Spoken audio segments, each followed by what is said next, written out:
ভারত ও পাকিস্তানের মধ্যে উত্তেজনা চরমে পৌঁছেছে। এর মাঝে বড় সিদ্ধান্ত নিলেন ভারতীয় গায়ক অরিজিৎ সিং। সেই সিদ্ধান্ত আবুধাবির অনুষ্ঠান আপাতত বাতিল করেছেন তিনি। এর আগে চেন্নাইয়ের অনুষ্ঠানও বাতিল করেছিলেন এই গায়ক। অরিজিতের পক্ষ থেকে জানানো হয়, বর্তমান পরিস্থিতির কথা মাথায় রেখে কঠিন এই সিদ্ধান্ত নেওয়া হয়েছে। আগামী 9 মে অনুষ্ঠানের আয়োজন করা হয়েছিল।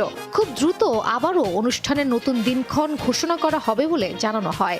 ইতোমধ্যেই ওই অনুষ্ঠানের প্রায় সব টিকিট বিক্রি হয়ে গেছে। ওই টিকিটই পরবর্তী দিনক্ষণে অনুষ্ঠান দেখা যাবে। আর না হলে আগামী 7 দিনের মধ্যে টিকিটের দাম ফেরত দেওয়া হবে। আগামী 12 মে থেকে শুরু হবে টিকিটের টাকা ফেরতের প্রক্রিয়া। এর আগে গত 27 এপ্রিলের চেন্নাইয়ের অনুষ্ঠান বাতিল করেন অরিজিৎ। পেহেলগাঁওয়ের সন্ত্রাসী হামলায় নিহত পর্যটকদের শ্রদ্ধা জানিয়ে অনুষ্ঠান বাতিলের সিদ্ধান্ত নেওয়া হয়।